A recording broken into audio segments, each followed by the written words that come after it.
been the most, at least the biggest news story of this week thus far in America. Derek Chauvin, the former police officer charged with killing George Floyd in Minneapolis in 2020. His trial has been this week, and it has been man. Derek Chauvin and his two fellow Minneapolis police officers who pinned handcuffed George Floyd to the ground and remained on top of him until he became unresponsive had restricted his breathing so severely that it was almost as if a surgeon had gone in and removed Floyd's lung, according to testimony that you just heard at Chauvin's murder trial. Testifying for the state, Dr. Martin Tobin, a physician who specializes in pulmonology and critical care medicine, put into sharp relief the impact that the restraint on Floyd had on his ability to breathe. Tobin is not connected to the case, but he was asked by the state to review Floyd's medical records and the footage of the May 25th, 2020 incident. And I just played a clip of the testimony, of his testimony, Martin Tobin, and wow.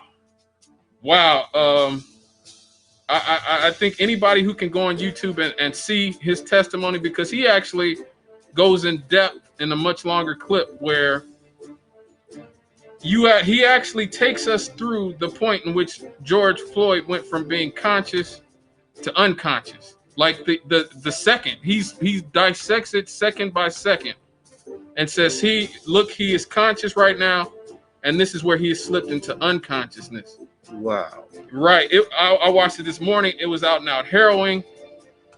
Everybody, please, you really have to see the longer form of his testimony, but we're on the radio here, so we only have so much time. And also, police officers are testifying against Derek Chauvin. Wow. The blue wall of silence may be standing still, but it is very much in trouble. His own chief even testified against him. Belief as to when this. So apparently he's outside the wall now. Yeah. Here we go. Once Mr. Floyd, and this is based on my viewing of the videos, once Mr. Floyd had stopped resisting, and certainly once he was in distress and trying to verbalize that, that should have stopped. There's an initial reasonableness in trying to just get him under control in the first few seconds, but once there was no longer any resistance, and clearly Mr. Floyd was no longer responsive and even motionless, to continue to apply that level of force to a person proned out, handcuffed behind their back, that in no way, shape, or form is anything that is by policy, is not part of our training, and it is certainly not part of our ethics or our values. Woo! That was Minneapolis Police Chief Medaria Arredondo, a state's witness at Chauvin's murder trial. He just threw Derek Chauvin way under the bus.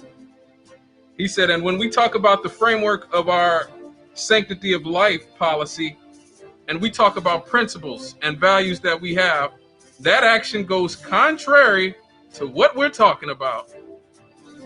Woo. Arredondo's testimony, along with that of former Minneapolis Sergeant David Floger and Lieutenant Richard Zimmerman, was notable in that it seemed to go against the informal code that discourages law enforcement officers to go from openly rebuking each other, especially in the courtroom. Let's go to this last. What is your opinion as to the degree of force used by the defendant on Mr. Floyd on the date in question? My opinion was that the force was excessive. And were you able to make any kind of assessment in this case as to whether or not Mr. Floyd was offering resistance or trying to evade law enforcement officers? Yes. And what was your assessment? Initially, when Mr. Floyd was being placed in the backseat of the vehicle, he was actively resisting the officers. So at that point, the officers were justified in utilizing force to try to have him comply with their commands and to seat him in the backseat of the vehicle. However, once he was placed in the prone position on the ground, he slowly ceased his resistance, and at that point, the officers, ex-officers, I should say, they should have slowed down or stopped their force as well. That was Sergeant Jody Steiger of the formerly of the LAPD, openly saying once again that the force that Derek Chauvin used was at first, he said at first it was justifiable when he was trying to get him in the car, but once he pulled him out of the car and he laid him prone on his stomach, face down, and put his knee in his neck, it became unnecessary at that point. Rev, they are throwing Derek Chauvin way under the bus. Well, I mean, I look at it like this: if they are sworn to uphold the law, Right, protect and serve, right, then we want police officers to have that as the priority over circling the wagon. yes, we do. I don't recall off the top of my head how long Chauvin had been a police officer, but however long it was, there's a couple things, looking back over, that day. Mm-hmm.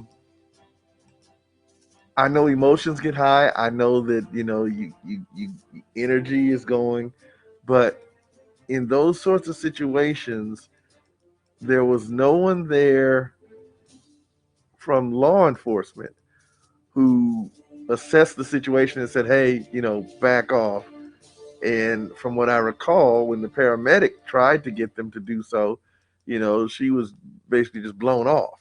Mm-hmm. So, I know that there are some people that are not happy with this trial situation, but I'm afraid that this was going to come sooner or later. Mm-hmm. Trial like this was going to come sooner or later, because at some point, the appearance of impropriety, the appearance of wrongdoing, whether you want to say legally, according to the letter of the law, it was acceptable or it wasn't illegal, you want to try to make that argument. I guess some have actually tried to make that argument. The fact is, to whom much is given, much is required. Right. And when you are expected to uphold the law, the goal is not, well, how close can I get without going over, without getting in trouble? The goal is, I'm supposed to set the example, set the tone. I'm supposed to be the guy that people go to. They may not like me as a person. They might not like how I look, but the color of that uniform says that I can be entrusted to do what is right. It's no different than the clergy collar. Once I put that collar on, it's no longer about me. It's no longer about how you feel about me or whether you like me or you think I'm cute or you like the sound of my voice. It's, I wear this collar that says I am supposed to speak to you, speak the truth to you. Right. I'm supposed to uphold righteousness to you. I'm supposed to be an exemplar of grace to you, regardless of our interpersonal relationships. The collar trumps that. Right. And in the case of a law enforcement officer, the badge trumps that. Even if you don't like the person that you're apprehending, the badge trumps your personal feelings. And at least from what we saw in that video, it looked like on that day that Mr. Chauvin forgot that. Right. And there's a consequence. Did I hear you say that you were a part of military police, right? Yeah.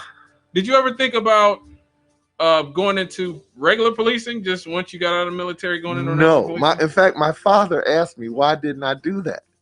And I had spent most of my time in the Air Force working night shifts. Mm-hmm. And I knew that when you come in on the bottom, generally speaking, that's where they put you. And I said, I hated working graveyard. I didn't want to do that anymore.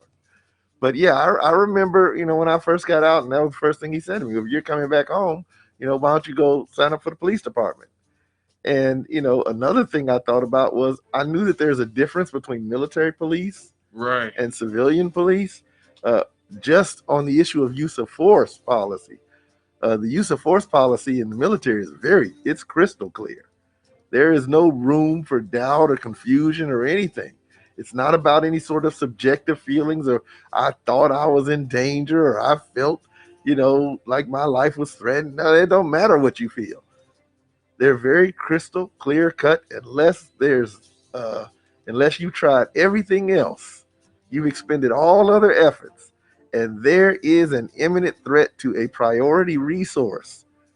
And believe it or not, they don't consider airmen or sailors or soldiers or Marines to be a priority A resource. Right. And maybe we can learn something from that, because I could definitely understand them saying, look, these are our fellow soldiers. These are our brothers and sisters. We should treat them like they're our brothers and sisters, and instead of like they're all street criminal. Let me get this call. Hello, caller. Hello, caller. Good evening, gentlemen. How's it going? My question I'd like to ask about that trial. Now, Chauvin and George Floyd worked together at security work at a bar or club or something. Yeah, I heard about that. I'm wondering if that was a personal thing between him and the two of them. But because Chauvin was the last one to show up at that scene. He was the first officer on the scene. When he got there, he took over. He was 19 years. I kind of feel sorry for the two new guys because they only been on the job for a week, man. So you don't question your superior officers. That's going to be in the military, Pastor. Right. And, same way, in police, I've been on both sides. I've been military police, I was gear police also. But what I'm saying is, I was wondering why that has not been brought up. That's my question. It was talked about a little bit last year. Say again? It was talked about a little bit last year when this thing first happened. When it was first covered, there was some talk about Chauvin and George Floyd both working at a bar together. But I agree with you. Nobody's talked about that since. I totally forgot about it until you just brought it up. Right. That's what I'm thinking. That was a personal thing between those two. And rumor had that, you can't go by rumors. Down the pipe said, it was over a woman of different color than Floyd was. So, Well, I know his and girlfriend it worked for a was white lady also. Yeah, his girlfriend was white, I know. And, right. And it's the whole thing is bizarre because you would think that if they did know each other, they would address each other by name. You know what I mean? Like in the video, you would think you would say, okay, George, or Derek, whatever. Yeah. And here's the thing. George Floyd was 6'6". Right. He was 6'6", if I'm not mistaken. If they work together, you better believe Derek Chauvin remembered the 6'6" black dude, who's a large man. Like you ain't gonna forget somebody working with somebody who's that big and that sizable.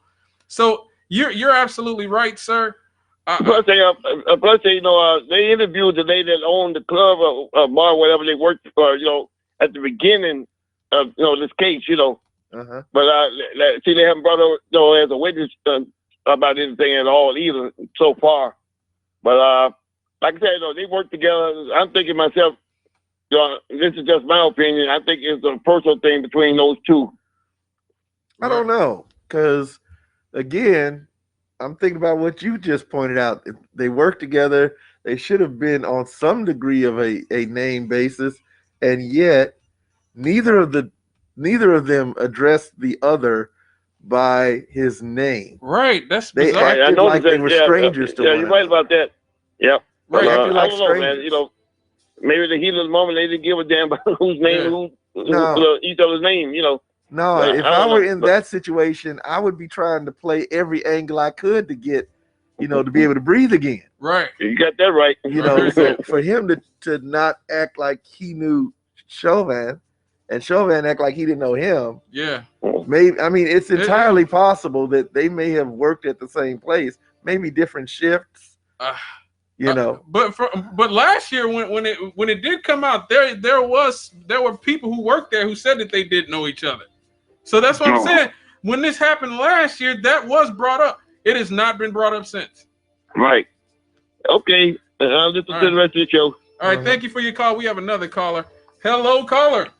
Well, let me tell you something. What's on your mind? What's on your mind? I know you got something. I just missed a death experience. Oh, okay. The man was flying like a bat out of hell, coming down the wrong way on my side of the road. On 25th. Oh, my. And about 20 police cars chasing. Oh, my. No sirens on. Okay. It was one hell of an experience. You over there by the Walgreens? Huh? You over there by the Walgreens? Yeah, made it on down past Chase. Okay. Well, first of all, we praise God for and more I mean, blessings flow that you're it safe. was something to see some car coming at that magnitude at you, and then I said, I'm not gonna move. I just sat there and chasing, and I said, oh God, I hope you don't hit none of the people down there on Clark Road, because they were out in the road talking. Wow. When I turned the corner, that's when I experienced him. About halfway, I said, oh my God, I hope none of them get hit. With that many police cars coming, you know what I mean? Yeah. No sirens on, no. That's something I didn't understand. No sirens. But my instinct just said, put your blinkers on and don't move. Yeah. I started to move over. Then something said, don't do that. Well, that's what you're supposed to do when they... Yeah, but they were coming in all kind of... They was in everybody's lane. Oh, okay. You see what I'm saying? Yeah, I can understand they were that. when the police decided they're gonna come over on our side too. Yeah. You see what I'm saying? Oh yeah. So now they're on the other side and this side trying to catch him. Yeah. They put everybody in danger like that. When you got 3 or 4 cars right in the back of them, what you do? Y'all don't have to come that fast, do you? Well, the rest of them. I'll put it this way: if they were going to that effort to apprehend this person, and he was going to that effort to not be apprehended, I would assume that there must have been a pretty good reason. What could he have possibly done that he had to be going at that magnitude? I guess we'll find out when he goes to trial. I hope nobody. I pray that the good Lord keep everybody safe like He did myself. Yeah. But that's you got people down on Clark Road. Mm-hmm. It's quite a few, because the gentleman there selling the incense, he was out in the street now. Yeah. And then he's got people stopping in a car, and they wasn't 2-3 minutes behind me. Yeah. So if they still standing in the road, it's gonna be a problem down there. I can understand that. Well, you know what I mean? Well, thank God you're still here. We got to get to another call. All righty. All right now. Hello, caller. Hello, caller. Yes. You guys, as always, are doing a very good job. I needed to make a comment when you started off talking about Mr. Derek Chauvin. Mm-hmm. And one of the things, let me say, first of all, I sent as many emails to people as I could for this special that is on HBO, and it's called Exterminate All the Brutes. Yeah, I got that.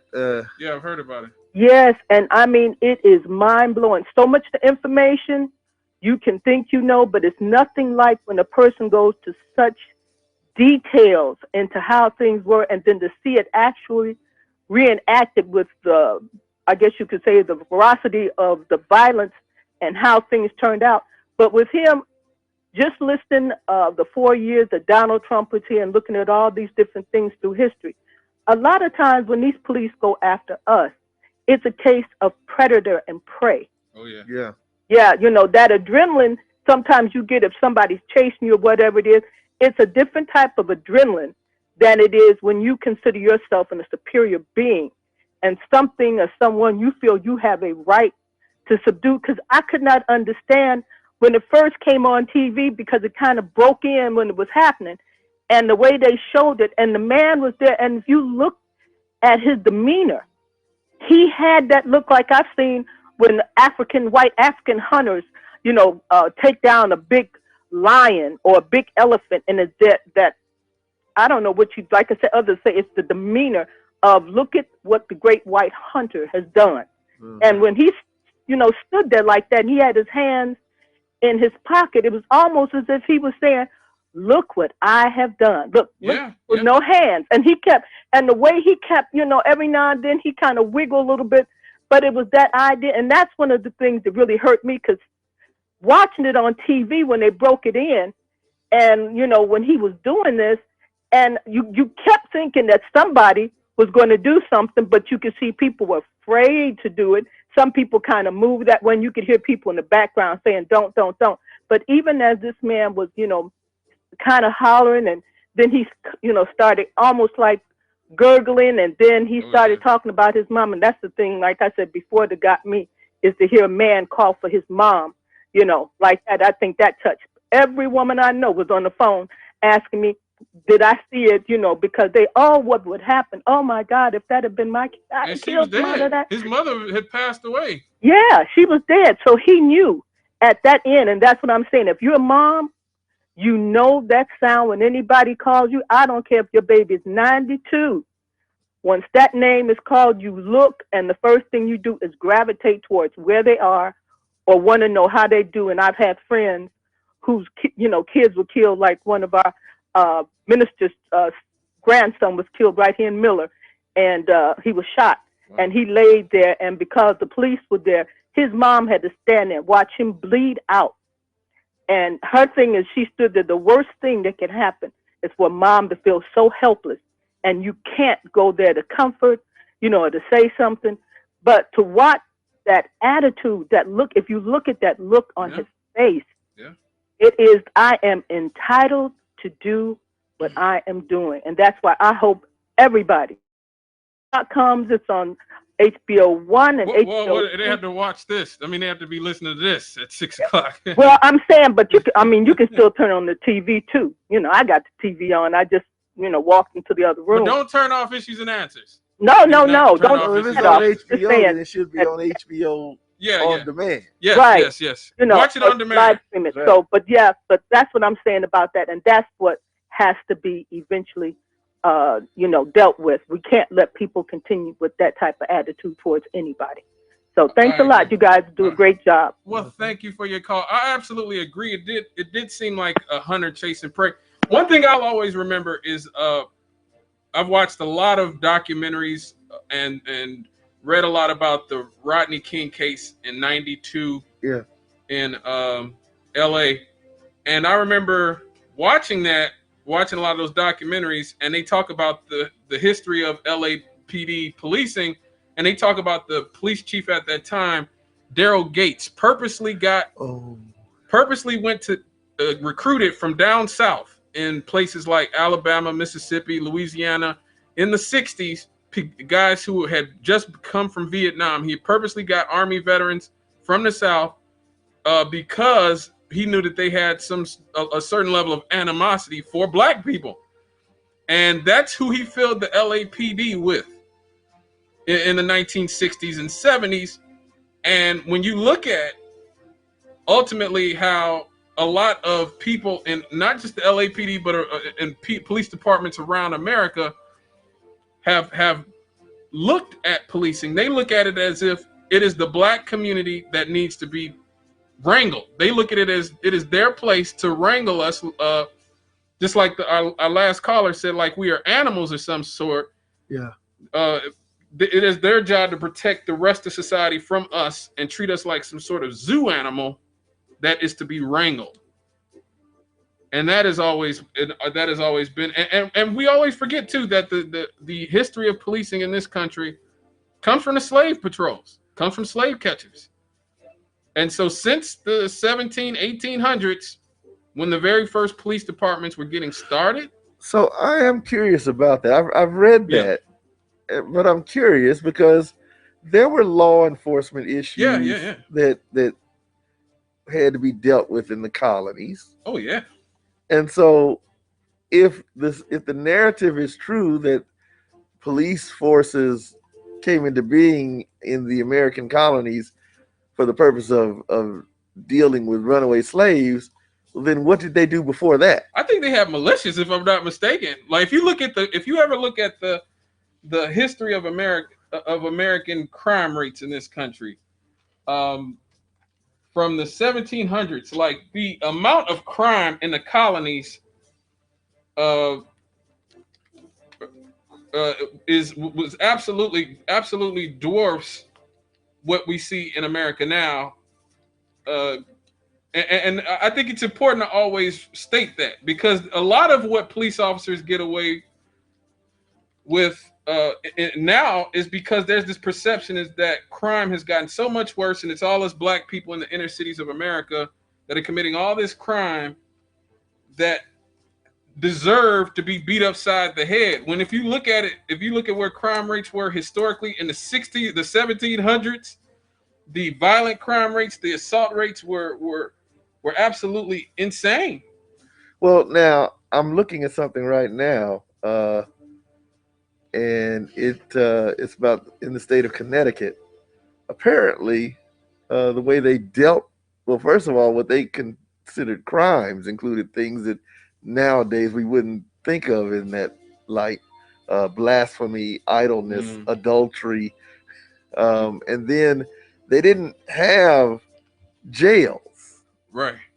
You know, that was something that the Pennsylvania Dutch, I believe, brought in the concept of the penitentiary. Right. Them or the Quakers, I believe it was, brought that in. Right. But they would put you in the stocks. You know, they would whip you, things like that. Mm-hmm. But you know, I know in England they had a sheriff. They did. You know, and of course the sheriff's job was to make sure to protect the interest of the king or, you know, the local landowner. But still there was a concept of law enforcement. So when I hear that, I always find myself, well, if that's true, then what did they do before that? I'm looking at it right now, and the long-term violent crime in the United States has been in decline since colonial times. The homicide rate has been estimated to be over 30 per 100,000 people in 1700, dropping to under 20 by 1800 and to under 10 by 1900. Now, for context, right now America's murder rate is about 5 per 100,000. So in the colonial times, the murder rate was like 6 times more. Well, that does. I mean, that in a sense that doesn't surprise me, because also one of the things that was, if not common, it was at least accepted, was dueling. Yeah. And it was the owning of firearms was much more prevalent. Right. Hamilton and Burr. Let me get to this call. Hello, caller. Well, hello there. What's hello. Up? How's it You going? know, you have to imagine there must be some 12 or 1,300 laws. Campbell. Yes, so we're coming to you live on WLTH 1370. All right, sorry. Feedback. I'm sorry, I'll call back. No. I said that was just some feedback. Yeah. Oh, I'm sorry. Yeah. Yeah, I say there's some 1,300 laws in the state. This state alone, it's probably 5,000 federally. Yeah. And so you talk about laws are. There was more self-defense, and everybody had to defend themselves. There was more. I mean, when you realize how actually eliminating pagans was okay. The indigenous people were considered pagans. Of course, they were not considered full human beings. So they could somehow slaughter those folks, and that historically seems to be okay. Right. But what we have today is like we have a country where we live in perpetual war. We do. And we sell things according to how well they can kill the enemy. Right. And so the whole mindset is about beating your opposition to death. And so I mean, why is our murder rate so high? I can understand in the 40s, 30s, 40s, 50s, 60s, 70s, 80s, they had lead in the gasoline. Well, I mean, crime has decreased in America. Crime actually, violent crime nearly quadrupled. I'm looking at the article about it between 1960 and its peak in 1991. So we saw violent crime quadruple from the 1960s to the 1990s. Property crime more than doubled over that same period. Since the 1990s, however, contrary to common misconceptions, crime in the United States has declined steadily and have significantly declined by the late 1990s and also in the early 2000s. Now, lots of people have a lot of theories of why this happened, but it is important to state that America has historically, even after the pandemic, which saw crime rates go up, we're still nowhere near the crime rates of the 80s and 90s. Nowhere near. And the murder rate was higher back then too, actually. Yeah, violent crime as a whole. And you have to think about what lead poisoning does to the adolescent brain. Well, yeah, that's one theory. I mean, that's, it's not one thing. It's kind of like a multitude of things put together that wind up being the whole picture, right? Right. So it's such one thing, but I mean, the idea of, how many people do you think in the cities had excessively high levels of lead in little children? It was pretty high. Right. I mean, the window sills, the cribs, the floors, the everything, the car seats, everything you could think of ever a child touching, the grass, the dirt. Right. Anything a child was high in lead dust. Right. And that's just one thing. But anyway, a great conversation. All right, thank you for your call. That is one theory. Like the freakonomic theory is that abortion is the reason that crime went down. That I personally think is technology.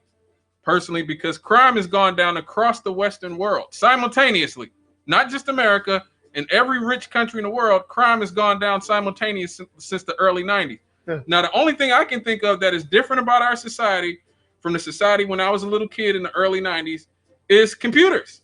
Is that more people, particularly young men, are playing in the house, playing video games, and on the internet, on Twitter, on Facebook. The young men who would have been out in the streets, getting into trouble in the 1960s and 70s are now playing Call of Duty instead of, getting crazy. That's my theory, but a lot of people... That's an interesting thought because, as you recall, there was a fair amount of noise back in that time period about how games like Call of Duty and Grand Theft Auto incited to violence. Right. Well, maybe it was the exact opposite. Maybe those games were a bleed off. They were a way to release those violent tendencies in another direction. But it's been a trade-off. I remember a few years ago when Anthony Bourdain died, I did a segment on depression in America, and the suicide rate in this country has skyrocketed over the past decade or so. In every single group, every racial group, every age group, except I believe over 70, if I'm not mistaken, were the only group of people who didn't have higher suicide rates. Men, women, black people, white people, depression, anxiety, alcoholism, addiction, those things are exploding right now, even as violent crime is going down. So it's like maybe we're trading one thing for another, self-destruction versus destruction of others. Yeah. Man, this is a very, very heavy topic, Rev.